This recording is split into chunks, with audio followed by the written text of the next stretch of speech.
Hello everybody, my name is Caitlin and welcome back to my channel where we talk about all things horror. And today I'm going to be doing a ranking of all of the horror films that I saw at South by Southwest this year. So I have 5 films that I'm going to be talking about in this video. The only film that I will not be discussing in this ranking is Evil Dead Rise. I did a whole separate review for Evil Dead that I will link in the description. There were also a lot of films that I missed, just the nature of South by Southwest. There is always so much to do at any one time. And so unfortunately you are going to miss a couple of things. So there were definitely films that I wanted to see that I just didn't get a chance to. I didn't get to see Monolith. I didn't get to see Furies. I didn't get to see Raging Grace, which ended up winning the Narrative Jury Award. So there are definitely a few titles that are going to be missing from this list, unfortunately. I did also get to see the Midnight's Shorts program. I'm not going to be reviewing those films here, but of the ones that I saw,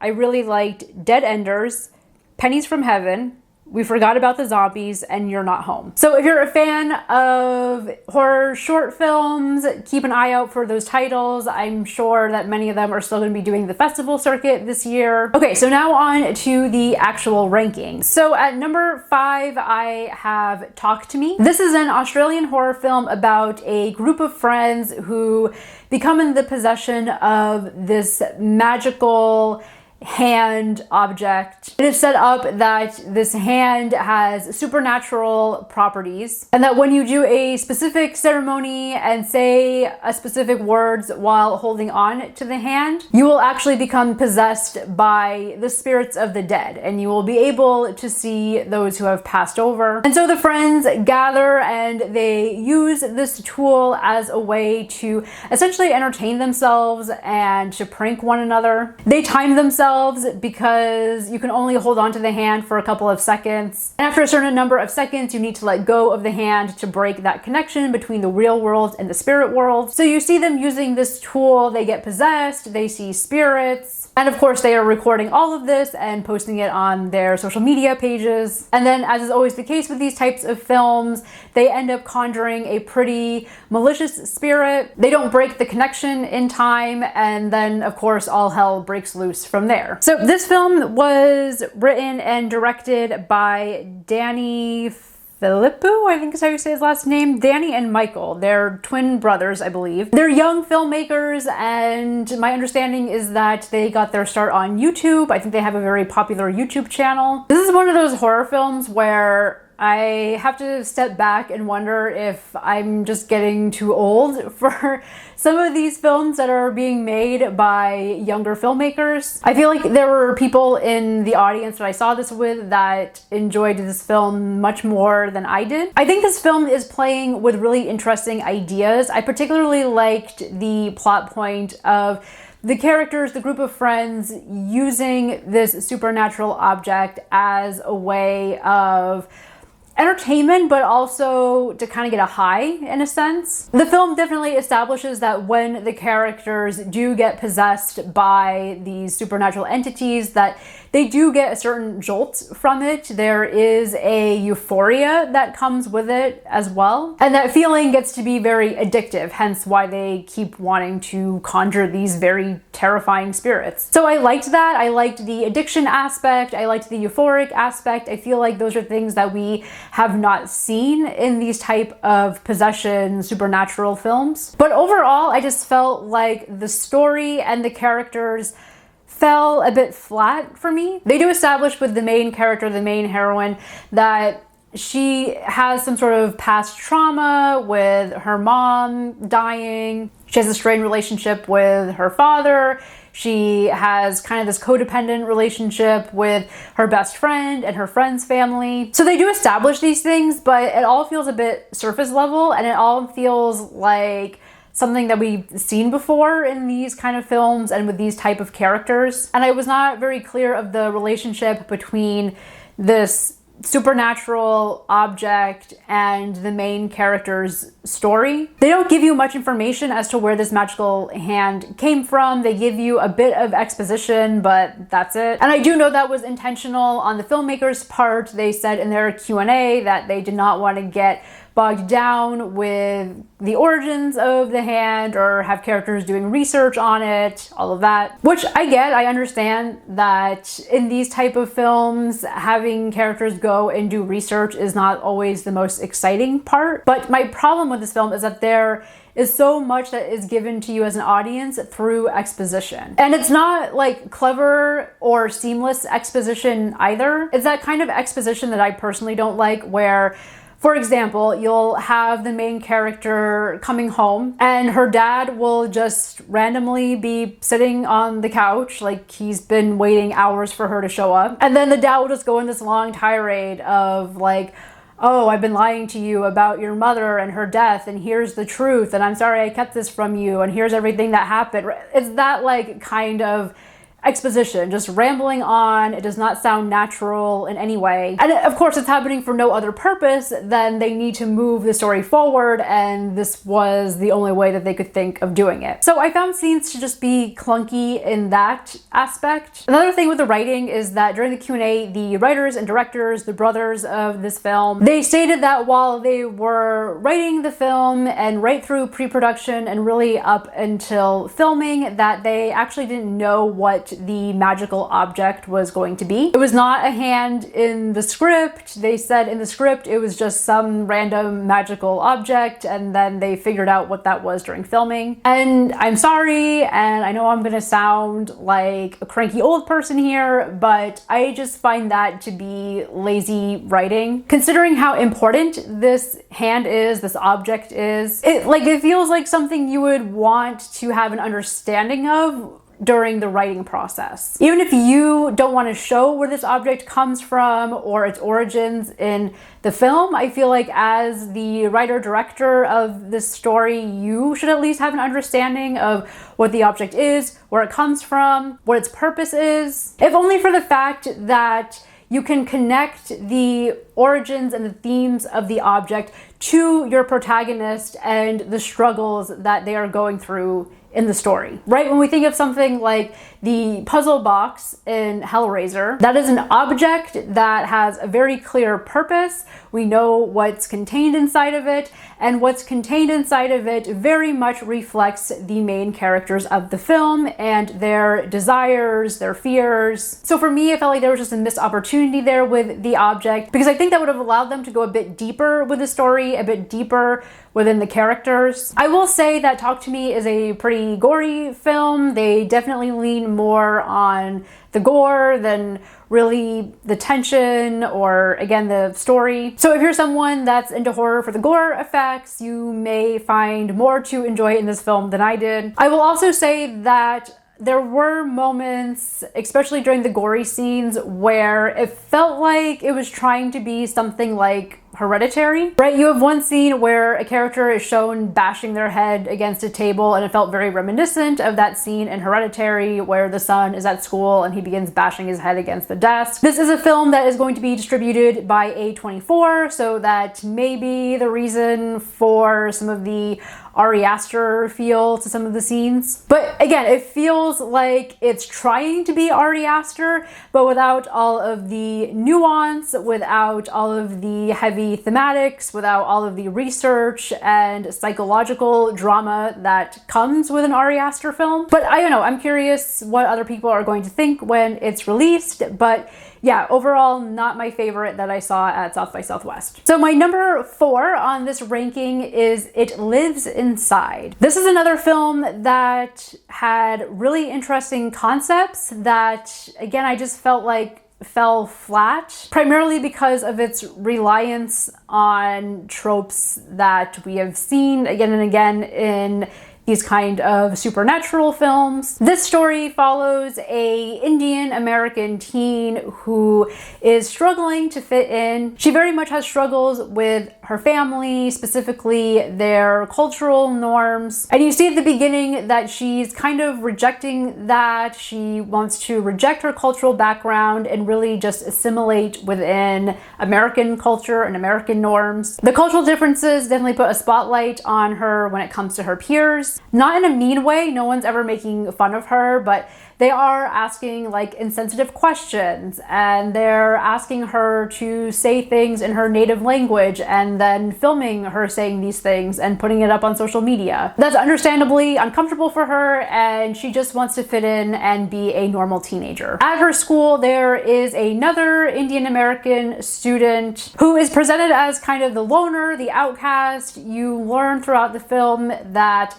these two characters used to be friends but have since separated, and the friend is always seen carrying around this giant glass jar. And it is revealed that within this jar houses an ancient Indian spirit. Essentially what happens is that the protagonist gets into a fight with her friend, and during this fight the glass jar falls to the floor and shatters, and the evil ancient spirit is released and of course wreaks havoc. I think there's a lot to praise this film for. Visually it looks very nice. There are some really cool death scenes throughout. Once the spirit is released, you don't actually see it, you just see what it's doing to people. For example, there's one scene where you see a character on a swing and the demon comes and kills them, but you don't see the demon, you just see the character floating in air and their body contorting in all of these very painful ways as the demon begins ripping them apart. So a lot of very cool visuals throughout. And what I really liked about the story is that it is taking a familiar narrative but exploring it through a different cultural lens. So it is presenting us with monsters and mythology that we do not really see in American horror cinema. And I thought all of that was very cool and interesting. That's definitely the film's strong suit. However, I do feel like the film plays it a little too safe. It does rely a little bit too much on tropes that we do see in American horror films all the time. I will say I did get a lot of A Nightmare on Elm Street vibes from this movie. There are a lot of scenes where the protagonist falls asleep and the demon begins haunting her dreams. And so she's not sleeping, right? She begins walking around with like heavy bags under her eyes and she just looks super tired. And she always has to be on guard and always watching for when it's going to show up. But because it is relying on things like A Nightmare on Elm Street and other films within the supernatural subgenre, the narrative felt a little predictable. So it's not a film that takes a lot of chances or really kind of does anything to subvert this subgenre. It does, I think, play it safe for the most part. I'm not going to give spoilers for this film, but what I will say is that I feel like where the film ends actually presents a more interesting story than what we see throughout. So overall, It Lives Inside is an okay film. I do think its narratives and its characters were a lot stronger than the ones in Talk to Me. If you're interested in this film, I would probably say to wait for it to come on streaming and then check it out that way. Okay, the next three films that I'm going to talk about are all films that I really liked a lot, I had a lot of fun with, and I highly recommend you check out. Coming in at number 3 on my ranking is The Wrath of Becky. The Wrath of Becky is a sequel to the film Becky, which came out in 2020 and follows a young girl who brutally kills neo-Nazis after they murder her father. This film pretty much follows the same plot as the first movie, at least my understanding of the first movie. I have to be honest and say that I have not seen the original Becky yet. But in this film, the villains are not just straight up neo-Nazis. They are presented as alt-right-wing, super conservatives, very much in line with something like the QAnon people. And so you have a group of these guys that are getting together and essentially plotting an insurrection. They want to storm the offices of this Democratic politician that they do not like and essentially kill them. And Becky ends up crossing paths with these guys.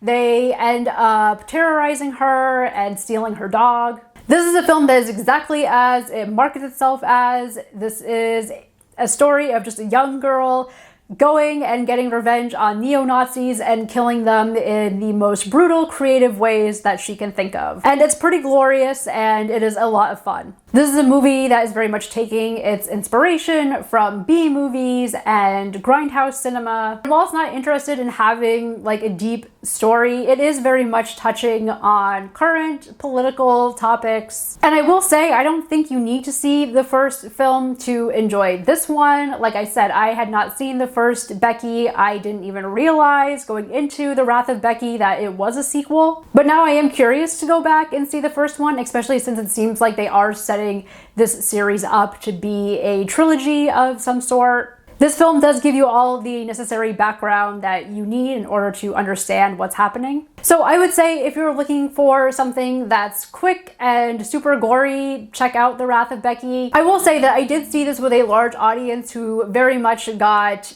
into the film. There was a lot of clapping and cheering, especially during certain death scenes. So I do think that helped my overall enjoyment of the film, just kind of being in that environment. Admittedly, had I seen this film on my own and without that audience engagement, I'm not sure how I would feel about it. But overall, I did enjoy the film. It does have a great sense of humor to it. And again, the death scenes and the gore are pretty great. So if that is your jam, I definitely recommend checking this film out. All right, coming in at number 2 is Late Night with the Devil. This is a film that takes place in 1977 and follows a late night talk show host. And essentially what this film is presenting you is this lost broadcast. The film sets up that on Halloween night in 1977, this late night talk show host, in a desperate attempt to boost his ratings, brings on a bunch of paranormal experts as well as a young girl who is said to be possessed by the devil, and proceeds to conjure the devil live on air. For those of you that are into the vintage aesthetic, for those of you that like films that call back to films from the 70s and 80s, for those of you interested in the whole satanic panic phenomenon that was happening at this time, I would say this is definitely a film for you. This is a film that's definitely relying on that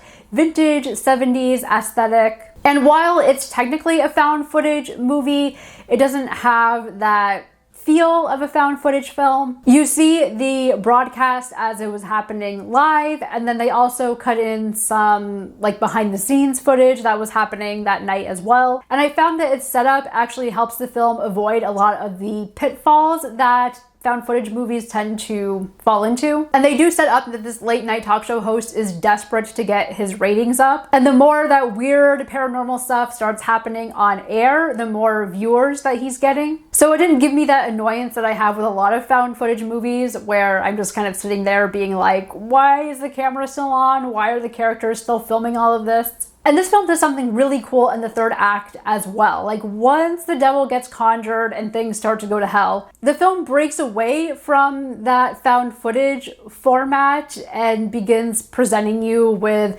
different perspectives, I guess, different points of view, right? It goes from being a subjective camera point of view to an objective one. And so it begins playing around with these different points of view and these different styles that in a way just kind of melted my brain when I was watching it, because I was like, what is happening right now? Where is this film taking me? There's a lot of very cool special effects and a lot of really cool creepy scenes throughout this movie. In a lot of ways, this really reminded me of that one indie film some of you may have seen titled the WNUF Halloween Special. Just in the sense that it does have that vintage nostalgic quality to it. Both films are about these kind of lost broadcasts in which characters, whether a news reporter like in WNUF or the late night talk show host here, right, you have these characters that are conjuring some sort of demonic supernatural entity. I will say that there is not a lot of gore in this movie, and it is a film that does take its time to get going. Now that I'm talking about it, one film that I would actually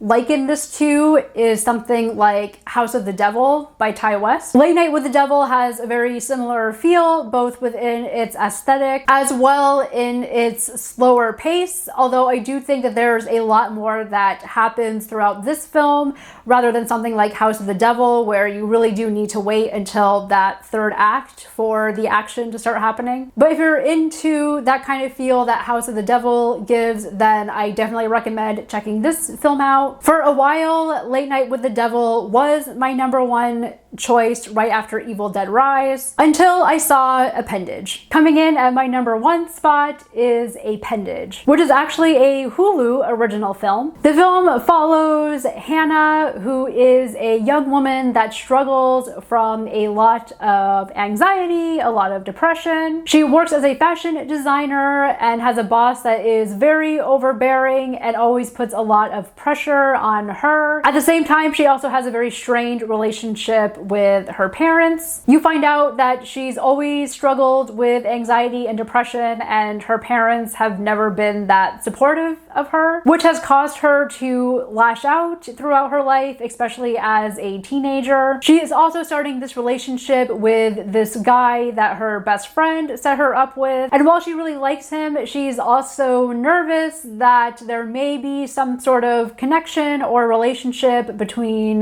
the guy and her best friend. So she has a lot of psychological and emotional baggage that she's always keeping inside of her. And what happens is that all of this anxiety and depression and worries ends up manifesting into a growth on her body. It grows to the point that it actually becomes this creature-like figure, and it actually ends up detaching itself from her body, and is a creature that is constantly tormenting her and reminding her that she's not good enough. And so she has to figure out how to contain this creature, and that eventually leads her to finding the support group of other people who have had similar problems, have had similar appendages grow on them. And so what the story really is her figuring out how to contain this creature that has grown out of her. Is really a metaphor for her figuring out how to deal with all of the anxieties and depressions and insecurities that she has struggled with her whole life. While this film is dealing with heavy themes around mental illness and self-esteem, it does have a great sense of humor to it. This really is a horror comedy, which I'm usually not a fan of,